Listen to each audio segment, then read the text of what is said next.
문체부의 축구협회 조사, 비리의 실체 드러나다 대한축구협회에 대한 문화체육관광부, 문체부의 조사가 시작되자마자 축구협회가 거액을 해먹었다는 의혹들이 속속 드러나며 이번 사태가 역대 최악의 비리 사건으로 기록될 전망입니다. 이에 축구협회 사태 조사의 최전방에 있는 장미란 문체부 차관이 분노를 터뜨리며 강경 발언을 내놓자 국민들은 그동안 염원했던 축구협회 책임자들을 엄벌할 수 있는 명확한 정황들이 드러나는 게 아니냐며 언론이 대서특필하고 있습니다. 국내 스포츠 전문가들 역시 이번 홍명보 감독 선임과 박주호 전 전력강화위원회 폭로를 통해 축구협회가 이미 오래전부터 골병이 든 조직이었다고 평가했습니다. 한 관계자는 얼마 전 클린스만 선임 때도 국내 팬들은 정몽규 회장과 축구협회 인사들에 대한 우려를 표했지만 축구협회는 이를 무시하고 사고를 쳤다. 그런데 지금 봐라. 아무도 책임을 지지 않고 있다. 박주호 한 명만 책임을 지게 하려 하고 있는데 박주호는 위원장도 아니다. 축구협회가 법적 조치를 운운한 것은 자충수였다라고 언론과의 통화에서 울분을 토해냈습니다. 결국 문화체육관광부에서는 장미란 차관의 언론 브리핑을 통해 축구협회의 문제를 철저히 조사하겠다고 밝혔습니다.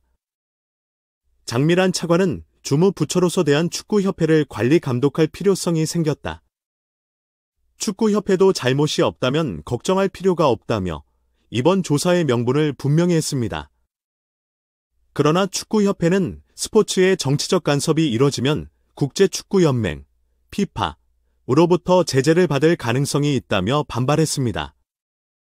이는 과거 문체부의 조사에서 축구협회의 비리가 드러난 사례들을 떠올리게 했습니다.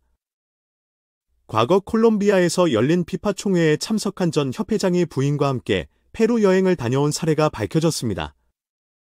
이 과정에서 수천만 원의 협회 공금이 유용된 사실이 드러났습니다. 문체부는 이를 조사하며 부적정한 예산 집행, 부당 사용에 대한 환수와 비위 관계자에 대한 징계를 요구했습니다. 또한 전현직 임직원 18명이 법인카드를 유흥주점, 안마시술소, 노래방, 피부미용실, 골프장 등에서 사적으로 무분별하게 사용한 사실도 드러났습니다. 이로 인해 대국민적인 충격을 주었으며 절도 미수와 횡령 혐의로 잘린 내부 관계자에게 억 단위의 위로금을 지급한 사례도 있었습니다. 이번 사태의 중심에는 박주호 전 전력강화위원이 있습니다. 그는 축구협회의 내부 비리와 부조리를 폭로하며 국민들에게 충격을 안겼습니다. 박주호는 대한축구협회는 이미 오래전부터 부패와 비리로 얼룩져 있었다. 이번 홍명보 감독 선임 과정은 빙산의 일각에 불과하다며 목소리를 높였습니다. 그의 폭로는 축구협회 내부의 부패와 비리를 적나라하게 드러내며 국민들의 분노를 자아냈습니다. 7월 16일 대한축구협회의 한 직원이 정몽규 회장을 비판하는 글을 이메일로 전 직원에게 돌리며 충격을 주었습니다. 이메일 내용은 정몽규 회장의 무능과 독단적인 결정으로 인해 협회가 마비되고 있다는 것을 지적했습니다. 이 직원은 능력 있고 한국 축구를 위해 일하고 싶으신 분들, 절대 사직하지 마세요. 똥은 무서운 것이 아니고 더러워서 피한다고 하지만 모두가 피하기만 한다면 현실은 바뀔 수 없습니다. 라며 내부의 어려움을 토로했습니다. 정몽규 회장 체제의 축구협회는 그동안 고려대 출신 축구인들이 주로 회장 밑에서 일하며 특정 파벌이 협회를 좌지우지한다는 비판을 받아왔습니다.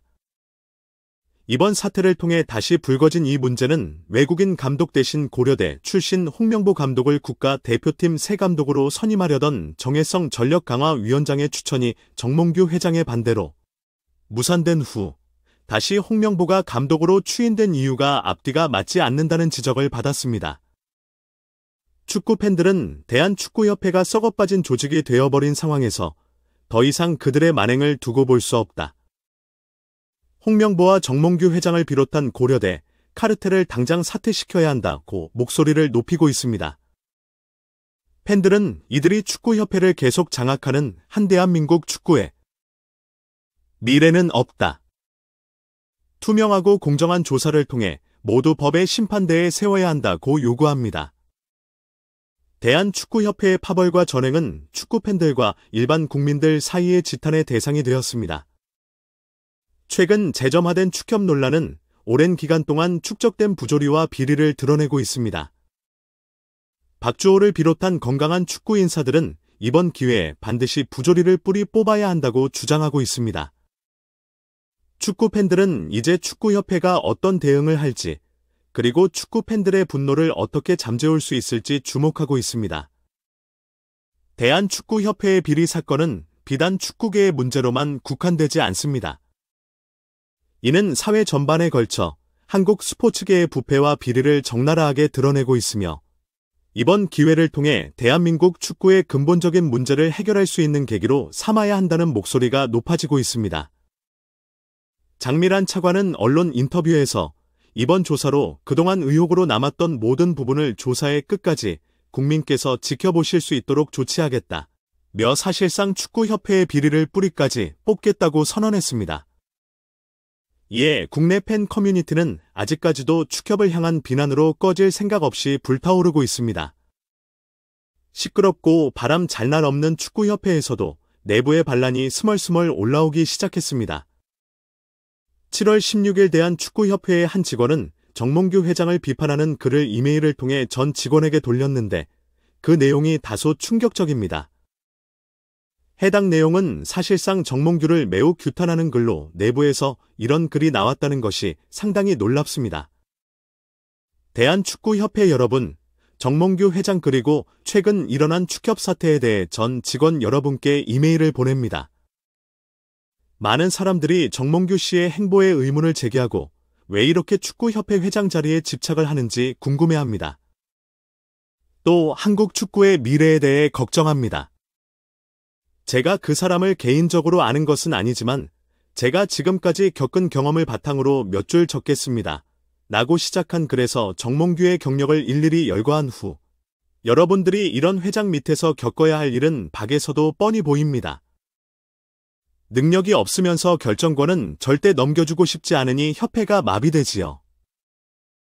예를 들어 한국 유소년 축구 발전 관련 쉰장 PPT를 해와서 발표를 하는데 정몽규 씨는 10% 이해 못하고 전혀 상식에 맞지 않은 결정을 하고 모든 결정은 개인이 아니면 몇몇 사람들과 밀실에서 진행되고 그 결정들이 제대로 통보가 안 되니 실무자들은 직접 뛰면서 어떤 결정이 내려졌는지 알아내야 하고 그 이유를 알지도 못하면서 실행해야 하는 상황 등등의 문제를 지적했습니다. 이 직원은 이렇게 조직 내부의 어려움을 토로하면서 한국 축구의 발전을 위해서 어떻게 해야 정몽규 씨가 사임을 할까요? 여러분, 위가 썩어 있으면 밑에서 아무리 노력을 해도 꽃이 피지 않습니다. 능력 있고 한국 축구를 위해 일하고 싶으신 분들, 절대 사직하지 마세요. 똥은 무서운 것이 아니고 더러워서 피한다고 하지만 모두가 피하기